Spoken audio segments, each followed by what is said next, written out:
King Zarlin sat alone in the Hall of Stars. The long, high chamber was quiet, except for the soft hum of floating lights. Tall windows showed the sky of Relia, with 2 moons hanging over the horizon.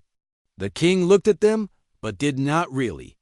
See, his eyes were filled with pain. News had come 2 days ago. His daughter, Princess Teleria, was missing. The army reported that she was last seen in a fierce battle near the Zyphorian border. Her ship was shot down, and no signal was heard from her after that. Soldiers searched the area, but there was no sign of her. The official word was that she was lost in battle. Most believed she was dead. King Zarlin could not believe it. Teleria was his only child. She had been trained to be a leader since she was young. She was brave, clever, and strong. She had led her troops in the battle many times and always returned. But now she was gone. His advisors tried to speak to him. They offered kind words and promises of more searches. Some even spoke of new heirs and royal matches. But the king did not listen. He sat in silence, staring at nothing. He remembered the last time he saw Teleria. She stood tall in her armor, a silver crest on her chest. Her eyes were sharp, but she smiled at him before she left. "I will return soon, father," she had said. "Relia needs me, you need me." He had nodded, proud of her strength. Now, that memory hurt more than anything. The war with the Zyphorians had gone on for years. They were cruel and ruthless, with no respect for peace. Relia had tried to keep them back, but it was not easy. Even Teleria, with all her skills, could not stop the tide of battle forever. In the court, nobles whispered to each other. Some feared the king had lost his will to lead. Others thought he should declare a new heir. But no one dared to say such things near him. His grief was too great. Zarlin did not eat much. He barely spoke. Each day, he sat in the Hall of Stars, waiting. Deep inside, he hoped for a miracle. Maybe she was alive. Maybe she was hiding. Maybe she would come back. The queen, who had passed many years before, had once told him that Teleria was their light. "Even in the darkest time, she will shine," she said. He held on to that thought like a lifeline. One evening, a general came.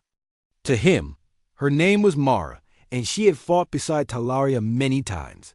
She bowed and spoke gently. "My king, we are still searching. I promise you, we will not stop. Teleria may still be alive." Zarlin looked at her for a long moment.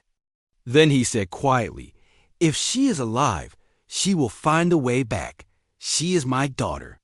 Outside, the people of Relia held candles and lights in the streets. They sang songs of hope and courage. Even though they feared the worst, they wanted to honor the princess. To them, she was more than a leader. She was a symbol of their strength. Children wore silver ribbons in their hair. Adults placed flowers at the gates of the palace. Across the planet, stories of Telaria's bravery spread. Some said they had seen her in dreams. Others said she was fighting still, somewhere far away. But in the palace, all was quiet.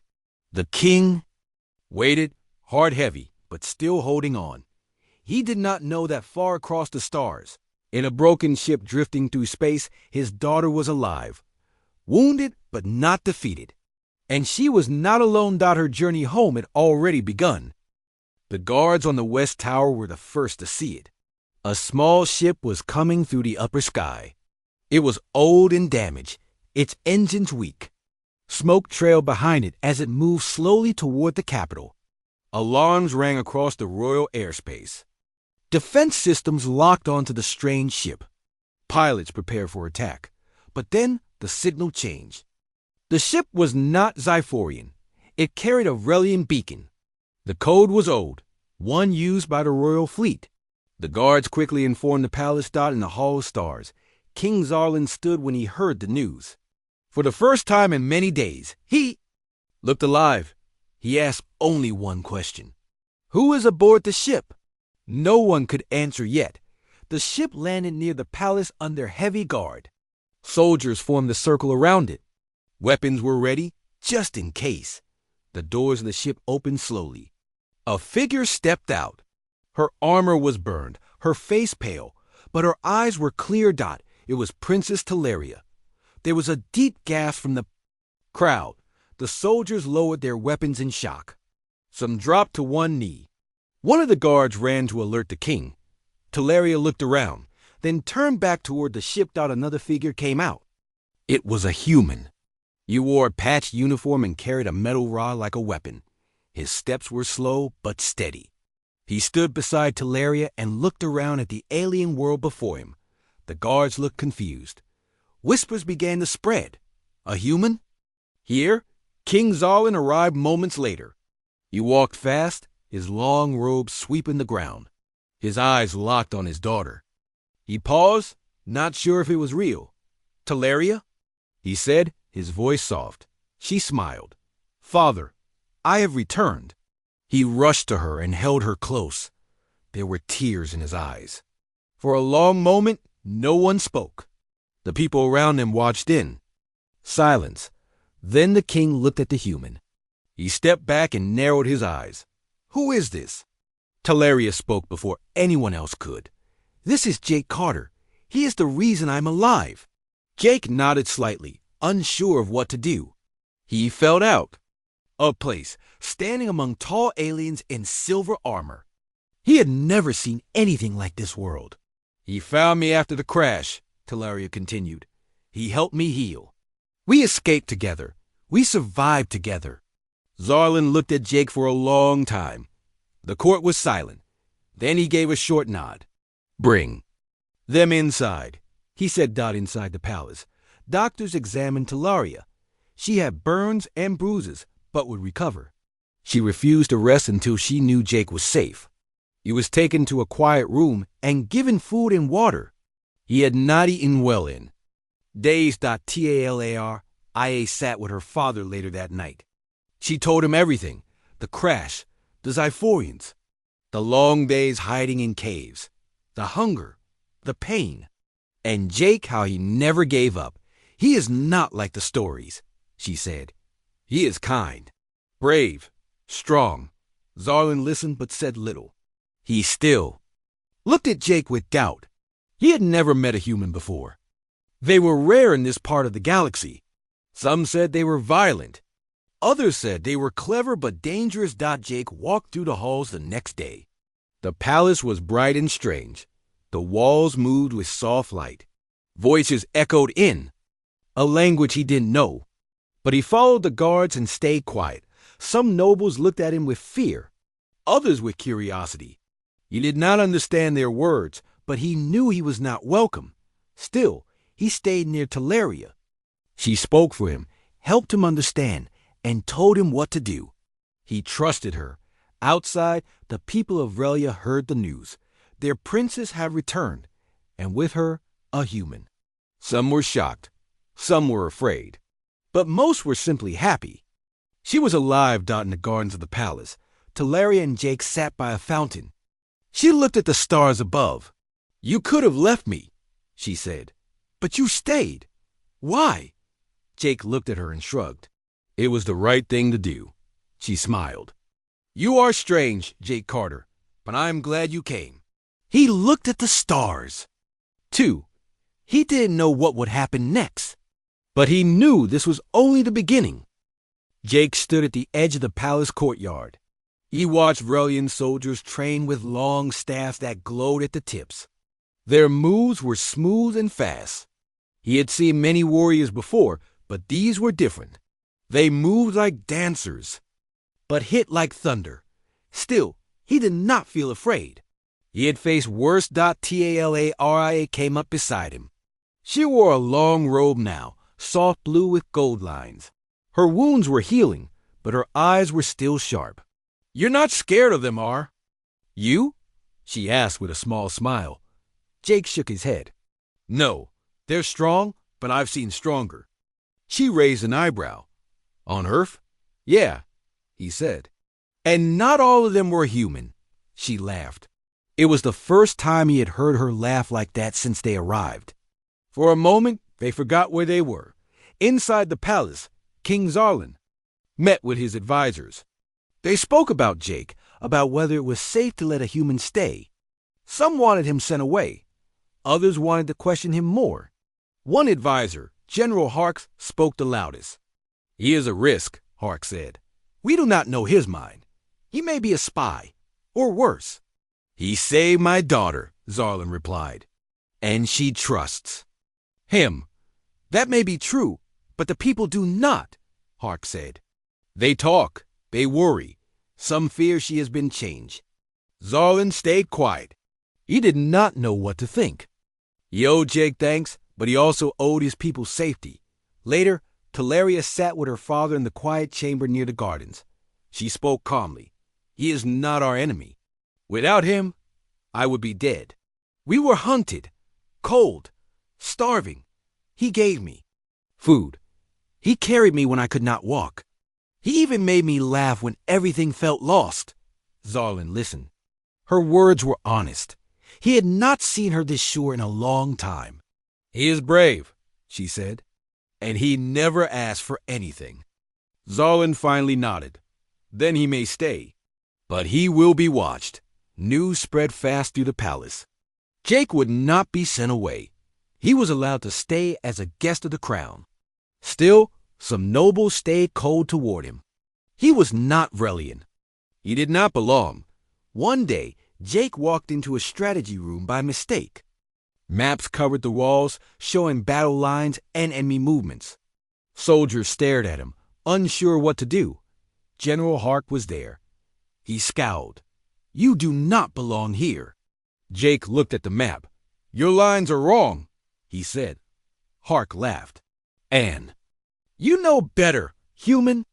Jake walked forward and pointed at a mountain pass. "This is weak. They'll come through here. You're guarding the wrong valley." There was silence. Teleria walked in just in time to hear. She looked at the map, then looked at Jake. "He's right." That night, scouts reported enemy movement.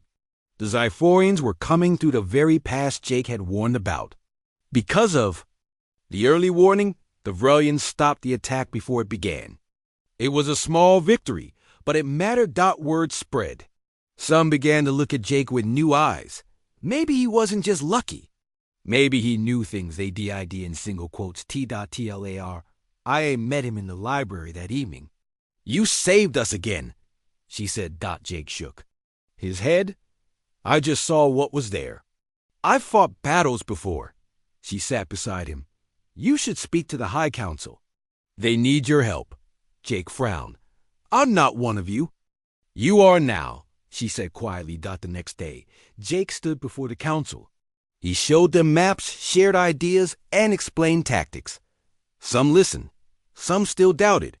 But no one could deny that his plans made sense. The council agreed to let him help with defense plans. He would work with Teleria and a few trusted officers. That night, in the quiet garden, Teleria and Jake looked at the stars. "Do you miss Earth?" she asked. Jake was quiet for a moment. "Sometimes, but Earth didn't need me. Not like this." She looked at him. "We need you." He turned to her. "Then I'll stay." In the shadows, someone watched them. A noble who did not trust a human. He turned and walked away, plans forming in his mind. Not everyone was happy with Jake's presence. Trouble was growing, but for now, under the twin moons of Vrelia, Teleria and Jake shared a moment of peace. They had come far together, and their journey was not yet over. Jake stood in the war room again, this time not by mistake. He was now a part of the team. The Vrelian generals still watched him carefully, but they listened when he spoke. Teleria always stood by his side, and her presence made them more open. On the table in front of them was a large map of the outer sectors. Red marks show where Zyphorian ships had been seen. Jake pointed to a group of symbols near the western rim. "This is not random," he said. "They're testing your border, seeing where you are weak. Soon, they'll strike hard." General Hark frowned but did not argue this time. "What do you suggest?" Jake moved a few pieces on the board. "Set a trap. Pretend to pull your forces back. Hide ships in the shadow of the third moon. When they attack, hit them from both sides." The room was quiet. Then one of the younger officers nodded. It could work. Teleria looked at her father, who had entered the room quietly. King Zarlin gave a slow nod. "Prepare the fleet," he said. Outside the palace, the people of Relia began to change their opinions about Jake. Stories spread of how he had helped the princess escape, how he had seen the enemy's moves before anyone else. Some still did not trust him, but many now saw him as a friend. In the training fields, Relian soldiers began to practice human battle techniques that Jake showed them. They learned new ways to fight in small groups and how to use the terrain to their advantage. It was different from their old style, but it worked. Jake trained with them. He moved fast and hit hard. At first, the soldiers laughed at his simple weapons and short steps. But after a few sessions, they stopped laughing. He beat their best fighters in close combat, and they began to respect him. Teleria watched from the side. She was proud. She knew bringing Jake here had changed everything. And not just for the war. One day while walking through the city, Jake and Teleria saw something surprising. Children ran past them, holding small wooden swords. One child shouted, "I'm the human warrior." Another yelled, "No, I am. I saved the princess." Jake laughed. "I never thought I'd be a hero at a place like this." Teleria smiled. "You are, whether you like it or not." Back at the palace, things were not peaceful for everyone. A group of nobles met in secret. One of them, Lord Bren, was angry. He believed the human was a danger. "He is changing our people," Bren said. "Our ways." "Our princess. He is gaining power," another noble agreed. "The king listens to him. So does the army. Soon he may ask for more." Bren narrowed his eyes. "Then we must act before it's too late." The next day, Jake was called to speak at a council meeting. He walked into the tall chamber with Teleria. The walls were made of crystal that changed color with the light. Lord Bren stood to speak. "Jake Carter," he said loudly, "you helped us." "That is true, but we must ask, what do you want in return?" Jake looked confused. "I didn't ask for anything. I came here by accident. I stayed to help." "So you say," Bren replied. "But how do we know you're not here to gain power?" "To take." "Our princess?" Teleria stepped forward, angry. "He has done nothing wrong. He saved my life. He saved Relian lives. That should be enough." The council began to whisper. Jake looked at them all. "I am not your enemy. I never wanted power. I just wanted to survive. But now I want to protect this place. Because it gave me a reason to keep going." There was silence. Then King Zarlin spoke. "We will judge him by his actions, and so far, his actions are honorable." Jake bowed his head. Teleria stood beside him, proud. That night, they walked in the garden again. Teleria looked up at the stars. "You spoke well," she said. "I just told the truth," Jake said. "Not everyone here knows how to hear the truth," she replied. He looked at her. "And you?" "I hear it," she said. "And I believe it." As they stood together in the moonlight, the winds of change moved through the palace. The trap for the Zyphorians was ready. The people had begun to trust a human. And unknown to them, the enemy was already making its next move. War was coming. And Jake Carter, once a stranger, now stood at the heart of it. Jake stood on the high platform above the spaceport. Below him, Relian ships were being loaded with supplies. Soldiers moved quickly, checking weapons and armor. The time had come. The plan he helped design would soon be tested. Teleria walked beside him, wearing her battle armor again. It was freshly clean, the silver shining under the sun. She looked ready, but Jake could see the worry in her eyes. "You think it will work?" she asked. Jake nodded slowly. "It has to. If not, we're going to lose more than just a battle." They had chosen the third moon as their hiding point. It was full of deep craters and dark valleys, perfect for surprise attacks. Relian ships would wait in silence until the Zyphorian fleet passed by. Then they would strike. General Hark had finally accepted Jake's ideas, though he still did. Not like him. The general now stood at the front of the war fleet, following Jake's plan step by step. Everyone knew this battle could decide the future. Back in the city, King Zarlin watched from his private chamber. His eyes followed every move on the screens in front of him. He had trusted his daughter and the human. Now he waited for proof. That the trust was not a mistake. Hours passed. In the darkness of space, Vrelian ships waited near the third moon. The silence was heavy. Then the Xiphorian fleet came. Sharp and fast, their black ships moved like shadows through the stars. Trap was set. Jake sat beside Teleria in her command ship. He looked at the radar. Wait for it, ... wait, ... Suddenly, the signal changed. The Xiphorians had entered the trap. Now? Teleria shouted from the moon's shadow. The Vrelian fleet launched forward. Lights lit up the darkness as weapons fired. The Xiphorians were caught off guard. Their front ships exploded in the first wave. Inside the battle, Jake gave quick orders. Teleria followed his lead, flying between enemy lines and hitting targets fast. The Vrelian pilots fought with skill and heart. The Xiphorian fleet tried to escape, but it was too late. The fight lasted hours. When it ended, the space around the third moon was filled with broken ships and quiet signals. The Vrelians had won. It was a great victory. On the planet, cheers filled the air. People danced in the streets. The bells of the temple rang loud across the city. Jake's name was spoken with respect. He was no longer just a human who helped the princess. He was now the warrior who saved Vrelia. Back at the palace, King Zarlin stood in front of the people. He spoke with a clear voice. We have peace today because of many brave souls. One of them is not from our world, but he stood with us. He fought for us. Jake Carter, we thank you. Jake stepped forward. He did not smile. He only nodded. Teleria stood beside him, proud, but not all were happy. In the shadows of the court, Lord Bren watched with tight lips. He still believed the human was dangerous, and he was not alone. A few others whispered plans that would soon bring more trouble. That evening, Jake and Teleria walked through the palace garden again. The flowers glowed in the moonlight. The air was calm. You did it, she said. We did it, he answered.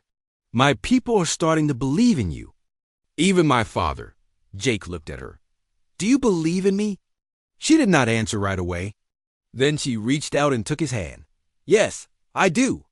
They stood like that for a long time. Far above them, in deep space, a broken Xiphorian ship floated in. Silence. Inside, a small signal flashed. It was a call for help. And someone answered. The war was not over yet. The palace was calm after the victory, but not for long. Late at night, a secret meeting took place in the lower halls. Lord Bren and two other nobles stood around a dark table. Their faces were serious. The people cheered for the human. Bren sighed. Even the king speaks well of him now. This cannot continue. He has power now, one noble said. Not by title, but by trust. The soldiers follow him. Even Teleria trusts him too much. Bren nodded. Then we must end this before he becomes more than a hero. Their plan was simple. Blame the human. Turn the people against him. Create fear. Fear was a strong weapon. The next morning, the city woke to strange news. A small building near the council hall had been destroyed in an explosion. No one was killed, but the damage was clear. Pieces of metal and burnt stone covered the streets. Whispers began. Some said it was the work of a spy. Others said it was a warning. Later that day, a piece of human tech was found near the blast. A soldier brought it to General Hark. It belongs to Jake, the soldier said. Hark frowned. He was unsure. Jake had fought with them, helped them. But this was serious. He went to the king. We found this near the attack site, Hark said. It's human. Jake's model. King Zarlin took the small device. His hands were steady, but his heart was troubled. Bring him to me, he said. Jake was in the garden with Teleria when the guards came. They did not speak.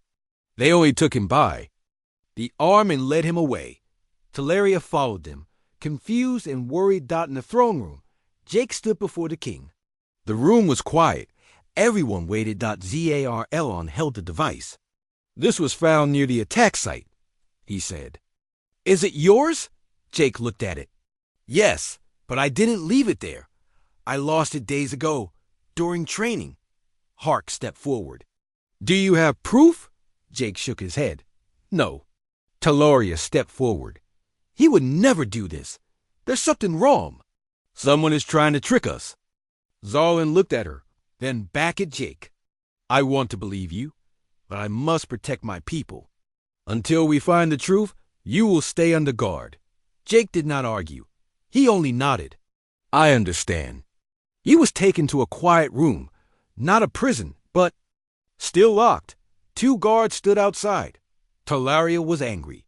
She walked to the war room and slammed her hand on the table. Someone planted that device. Someone wants him gone. General Hark looked at her. We must follow the evidence. Then find the real evidence, she snapped. Later that night, Teleria went to the city in disguise. She wore a cloak and moved through the lower streets.